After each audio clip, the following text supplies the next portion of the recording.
Port of Long Beach, Port of Baltimore. Yeah. You want me to pick it up? You know, I heard weeks, about that on a podcast weeks this morning. deep. Suez is still resonating a little bit. I was at the Long Beach port Yeah. 3 weeks ago. I was, yeah. And it was crazy. Uh-huh.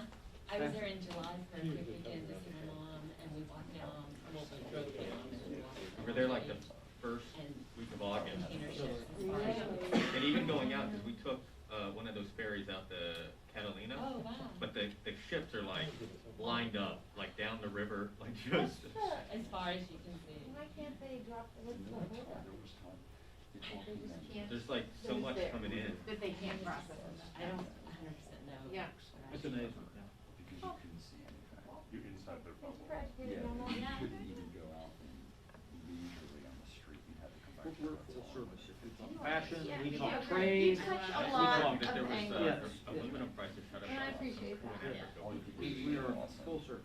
get a microwavable meal, go back to your room and eat it. It's delicious, but if you're there, if you're there for 40, 50 days or more, there's a totally different experience. And I was there for 23, 22, so the whole last week I was there. I could go out and do what I wanted as long as I fulfilled my She work tends to do obligations. when she's here.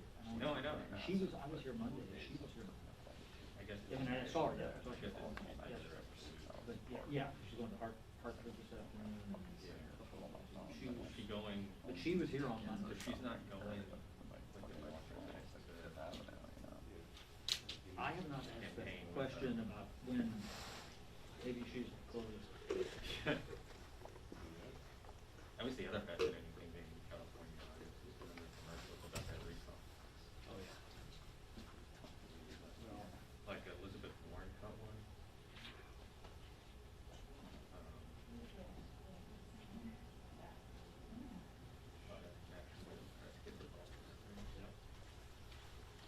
The recall. I was out there a couple of weeks ago. what do you think? You can hang on? I think that they've done a good job. See, the thing that I was saying, the same thing, just like not having like running against them too hard, but now we did with them, I think that was. Yeah. Makes it easier. A lot. Like when you're running sort of against like, hey, keep me, like, no, I think that's hard. And you're running against yourself. Basically, yeah, you're not super popular anymore, you're super popular on your own. You want people who would vote for you. You need an alternative to be able to present. Everybody always needs a four. It's not a new sum plus 25 state, it's a down plus 25 state. Yeah. Put it, you know, put red versus blue. What he should have. The ballot's crazy too. I looked at my sister's her sample ballot. There's like 40 something names on it. The people that said, you know, when it was out there thinking we could go and someone was too sweet, Yeah. probably, if someone was in the. Well, that's what they're making. They're making it up. If they were, you know, one of those two seats, because this would be before the recall. It was a governor account in French London. So this is the governor account in town. Do it. So I wouldn't just point it out. So forever.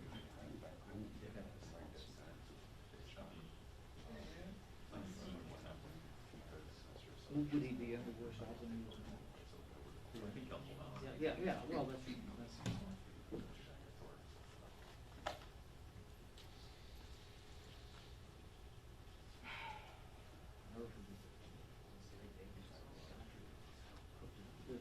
Is that right? We wonder, there was 30 some candidates, so it was not. Well, that's where it's at. Back in 03. People forget about ISIS.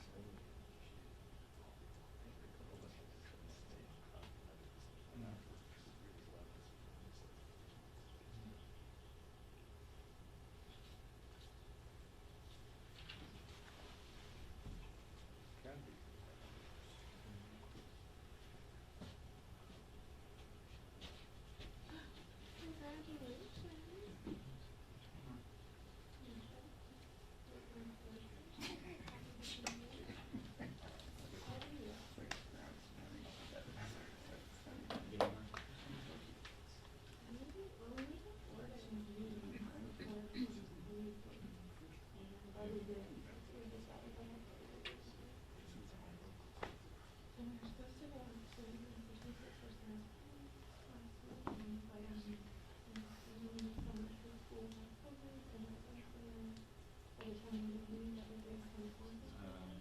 Franklin they hadn't, but we didn't bring it out.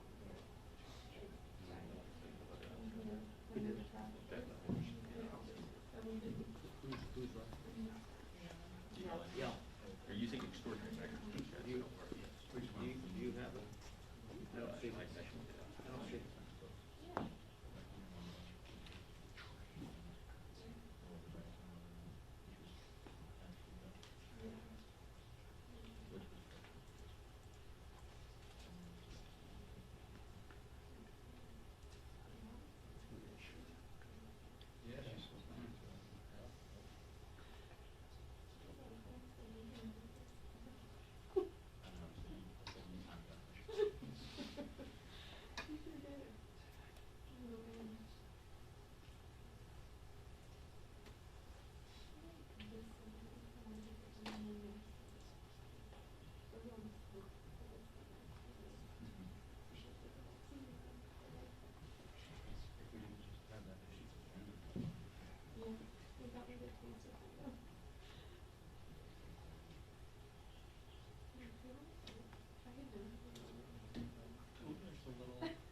Vague.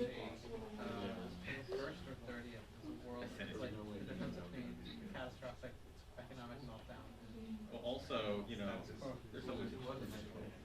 Window what will What do you mean?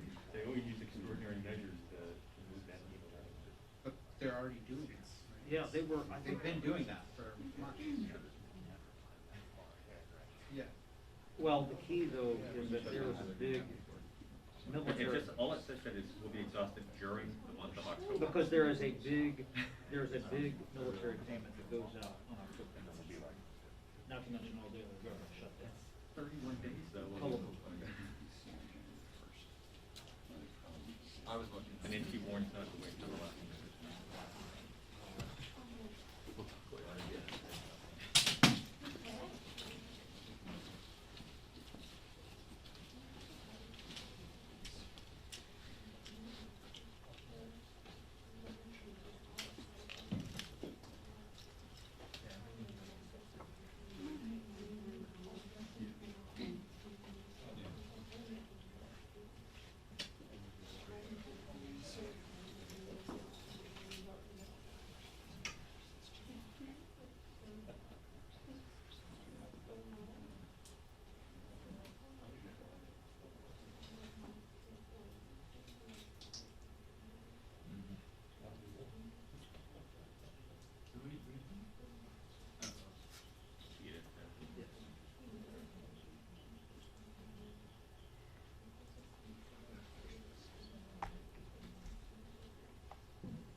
never been used to that.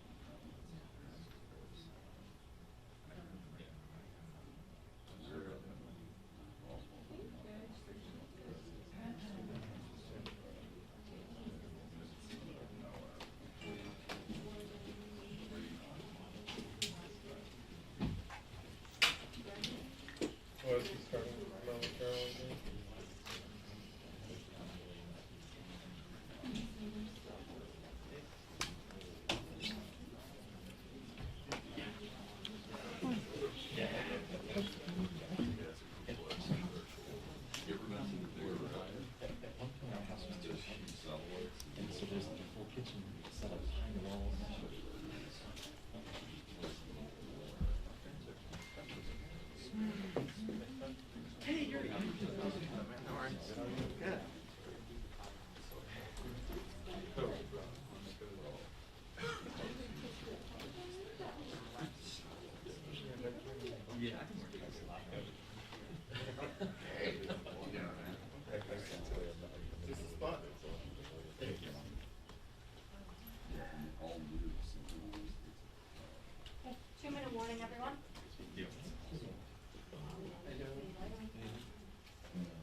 heads up.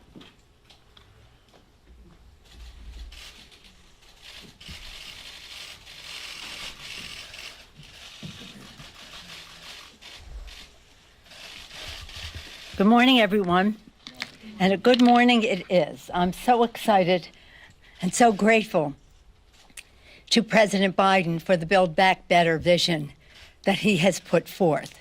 But what I want people to know is that this bill is for you. If you're a woman with children at home and want to return to the workforce, if you have people with disabilities at home and need home health care, if your children are little and you want universal pre-K, children learning, parents earning, if someone is sick in your family, you need family and medical leave paid, the list goes on. If your family needs economic assistance, the Biden tax credit, but it's the child tax cut, really. It's a big middle class cut in taxes. So again, it's about the children. And I'm so excited as to how transformative it is.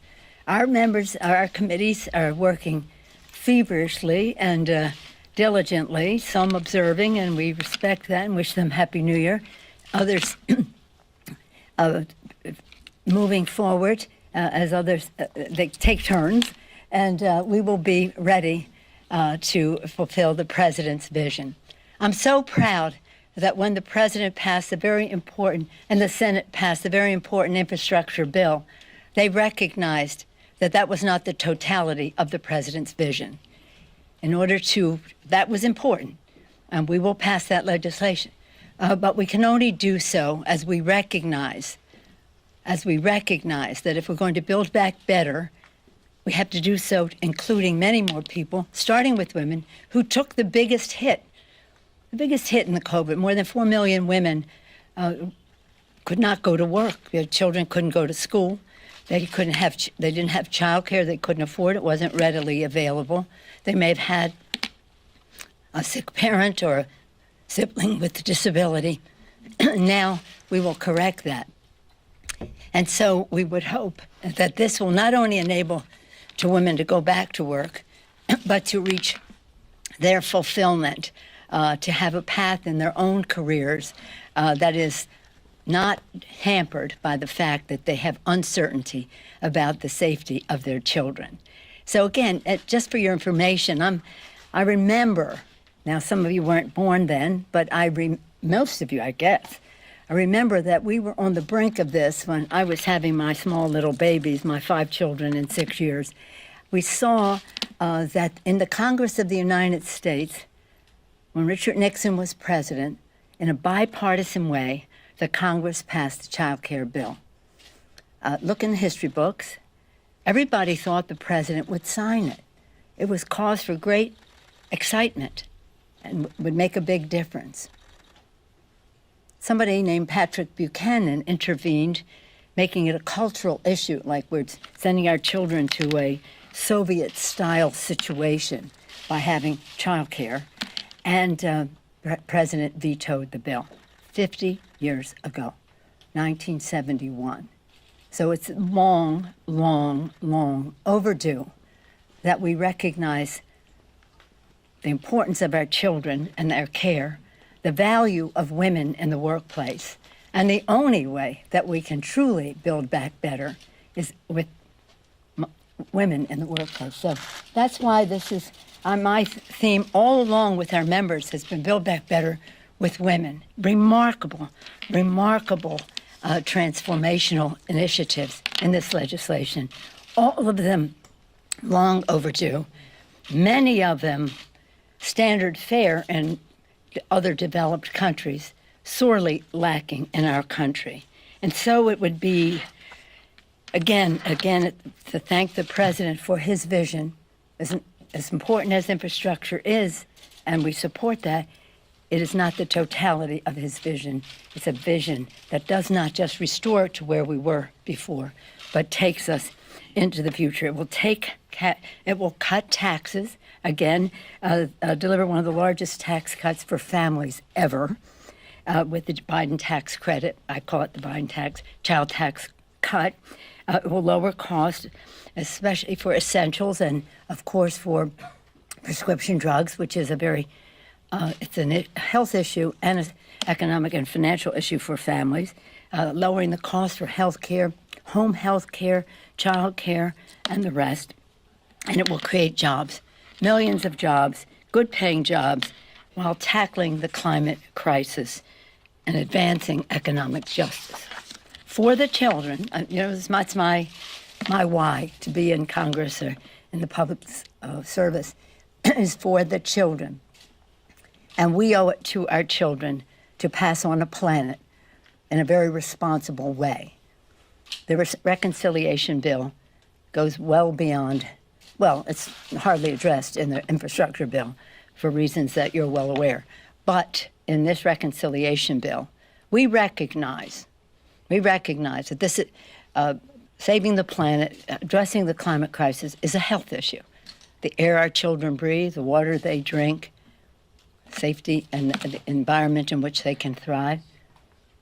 It's a jobs issue. Jobs. To be preeminent in the world in the new green technologies. Our initiatives are in furtherance of that, having America be in the lead. Departure from previous administration in terms of our public role in all of that. Healthcare, jobs, security. National security experts will tell you that the competition for habitat and resources causing migrations and conflicts are a national security issue. Healthcare, jobs, security, and morality. If you do believe that this planet, as I do, that this planet is God's creation, then we have a moral responsibility to be good stewards of it. But even if you don't share that religious belief, everybody knows that I hope everybody accepts the fact that we have a moral responsibility to our children to pass on this planet in the most responsible way possible. And the president has laid out serious goals in terms of emissions and the rest, and we plan to honor that in the reconciliation bill as we go forward. So it's about the future. It's about building back better, not reinforcing the past, but taking us into the future for the children. On another note, as we see the wildfires in the West, we see them at home. The smoke, it's so devastating. As you see the floods of Ida, the storms of Ida in the south and in the northeast, Mother Nature is not happy with us in terms of how we recognize what challenges face us. Climate crisis is real. Human behavior has an impact on it. We have public policy proposals that I hope would be bipartisan. However, the fossil fuel industry weighs in very heavily. Some of people on the other side of the aisle, you would think they would have taken the initiative on this, knowing what they do about energy. You would think they would realize that it's going to be a fiduciary responsibility for them to their shareholders, for them to grasp the future. Let's hope that that will become the case as more public awareness exists as to what our possibilities are. So I just wanted to, as you know, when I was speaker before, maybe you don't know, that was my flagship issue, climate. We passed the biggest energy bill in the history of our country, working with President George Bush. The other part of it was two-pronged.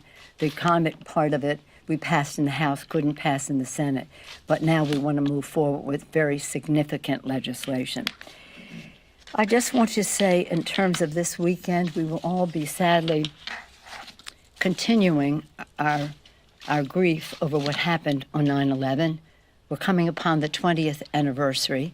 Our hearts and thoughts and prayers are with those families forever, always. But on those occasions, we show special deference. I want to salute the president for his calling for the declassification of certain of the documents that a review of the documents related to September 11th terrorist attacks, including those previously classified documents regarding to Saudi Arabia's possible involvement. So thank you, Mr. President, for that. Again, our thoughts and prayers go out to all of those affected by the wildfires, by Ida, north and south. It's so tragic that so many people lost their lives. We have to face the reality that there are many reasons why that happened.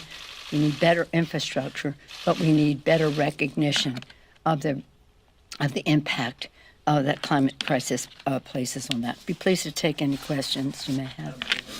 Yes, ma'am. Madam Speaker, we just got a letter, we got a letter that Secretary Yellen had sent you Yes. about the debt ceiling. And Yeah. she wrote in there that she expects those extraordinary measures to start sometime in October. What is your plan to deal with the debt ceiling? And does that letter impact your thinking about it? Because she said irreparable damage could be done if that's not addressed. Well, I appreciate your question. I do have the letter, just got it this morning, as you know. And she does say that we have just until mid-October with any of the unusual, hopefully by mid-October, but unusual measures that the Secretary of the Treasury has at her disposal. We will, let me just say, the Constitution says that full faith and credit of the United States is not to be in doubt. It shouldn't be. I don't how we got this custom of having to deal with it each year because it is controversial. During the Trump administration, which amassed over $7 trillion in debt, and that's what this debt ceiling lift is paying for. People say, oh, you just want to spend money. No, we're paying the credit card, the Trump credit card, with what we would do to lift the debt ceiling. And when President Trump was president, we Democrats supported lifting the debt ceiling because it's the responsible thing to do. I would hope that the Republicans would act in a similarly responsible way. Now, go back when President Obama was president and the Republicans were insisting on not lifting the debt ceiling, eventually we did, but when they were saying they weren't going to, even the threat of not lifting it lowered our credit rating. Totally irresponsible. So hopefully we don't get in a situation like that. We'll have several options. We'll make them well known to you as we narrow and as we go forward. But it has to happen. Again, 3 times during the Trump administration, we all cooperated to get past this, and hopefully they will be responsible. Follow up, are the Democrats willing to act alone if they have to? I'm sorry? Are the Democrats willing to act alone to raise the debt ceiling if they have to? Would you put it in reconciliation or something like that? We won't be putting it in reconciliation, no. Madam Speaker. Yes, Chad. Good morning, thank you. On Afghanistan. Chad gets in because he's a regular, and we give deference to regulars. Monday and Tuesday. Yeah, Monday and Tuesday. In the hall. So, thank you. On Afghanistan, we've Yes. seen some videos of women being beaten by the Taliban. I know you're very concerned about the Mm-hmm. women there, but I know that you are also not a fan of how some of these tech companies have handled social media, and specifically whether or not some of these videos should be allowed to stay on their platforms. And as this speaks to Section 230, are you concerned that these social media firms have not taken action to take down that sort of offensive content as it pertains to Afghanistan?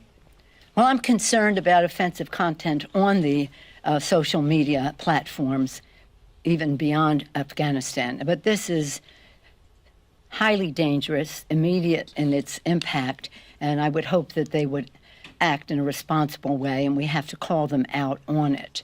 In terms of Afghanistan, been there maybe 9 times, I think, to Afghanistan every term since 9/11, and mostly we went to thank our troops as a national security issue. That's the purpose of a CODEL, first and foremost, U.S.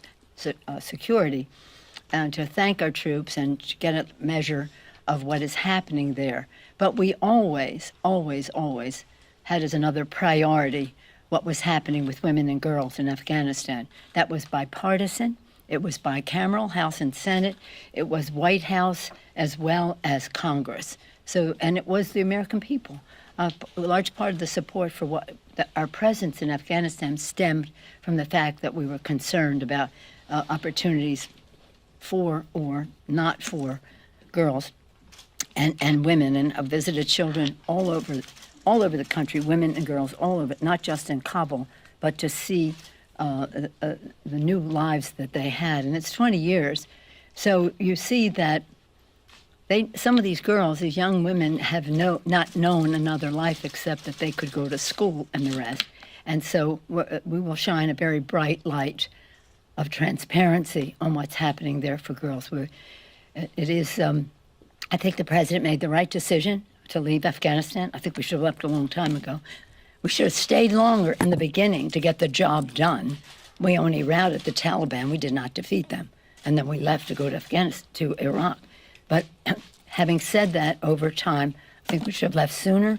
I do think that the historic evacuation of 120,000 people was remarkable, and I commend the administration for that. This is never easy. That's not always complete right from the start, but it was remarkable, even though it got off to a hazy start. And now we go forward. But the platforms of these, social media is a double-edged sword. It has great things in terms of communication and the rest, and it has enabled people like the QAnon to find each other and grow to 2 million people. Thank you, Facebook. And so they should know better now that they've been through that experience when it comes to what's happening in Afghanistan. Madam Speaker. Madam Speaker. Well, who? Let me see. Who are our regulars? How about a woman? Okay. Hi, thank you. There's currently a debate going on behind the scenes about how to divvy up the healthcare funds in the reconciliation Yeah. bill between the Medicare expansion being made permanent and making some of these ACA programs permanent. Do you worry that the ACA is going to be impacted and receive short shrift at the expense of making this Medicare expansion permanent? No, but I thank you for your question because you phrased it exactly right. H.R. 3, which we passed last year, called for using savings from the negotiation for prescription drug prices, the savings from that to be used for expanding dental, visual, and hearing benefits for seniors. So we're all for that. There is no competition. I'm glad that we will have an extension of the very important Affordable Care Act subsidies in the rescue package that have enabled many more people to participate at a lower cost in the Affordable Care Act. I think both will be present. That's not a problem. Yes, Speaker. Sam, what do you got? Do you expect the debt limit extension to go on the CR and on Build Back Better? Is there enough support in the House of Representatives to pass a Build Back Better bill that spends less than $3.5 trillion on these programs? Okay, so did you hear 3 questions? Did you hear 3? Are you allowing? No, you said, is it going to be on CR, I think? And is it going to be on reconciliation? And what was the third one? One was about the CR and the debt limit, if they're going to be paired, and the second was if reconciliation under $3.5 trillion can pass the House. Oh, that's a different question. Okay. Well, let me just say this. I'm very excited about what the prospects are. I'll start with the second or third question, the final one, that we will have a great bill that honors the values of the president and his vision, the Biden vision for a better future, to build back better for women. And we will have our negotiations. This is a sort of a compressed challenge because people need help right away. And we will get the job done. So I don't know what the number will be. We are marking at 3.5. We're not going above that. I think rather than talking about the cost, because we will pay for more than half, maybe all of the legislation. So unlike the Republicans when they did their tax scam in 2017 and added $2 trillion to the national debt, we will be taking some responsibility to pay for what is in there. So the cost for the future will be much lower than any 3.5. But we have to talk about what does it take? Where would you cut? Child care? Family medical leave paid for, universal pre-K, home health care, so important. Home health care gives people with disabilities more leverage in any negotiation at a higher dollar amount than ever before, in the hundreds of billions of dollars. That's very, very important, not only to the persons with disability, but to their caregivers, and who are now able to go to work, and the caregivers who come in to take care of them. They're professional. I'd like to see them unionized, but in any event, we will have a great bill, and I hope that as people are looking at numbers, that they're weighing the values and what we can accomplish with that legislation.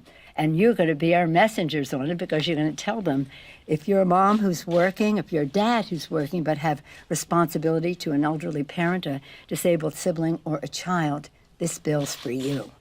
This bill's for you. I'm not here to talk about where we would put the debt limit, but it won't be on reconciliation, as I mentioned. Last question. Yes, sir. What? On capital security, have you been briefed at all on the Justice for J6 rally that's planned for September 18th? And if so, are you concerned that this could be a replication of January 6th? Well, there are some briefings going on at the appropriate level to the Committee of Jurisdiction in our House, which is House Administration, and then we will be briefed after that.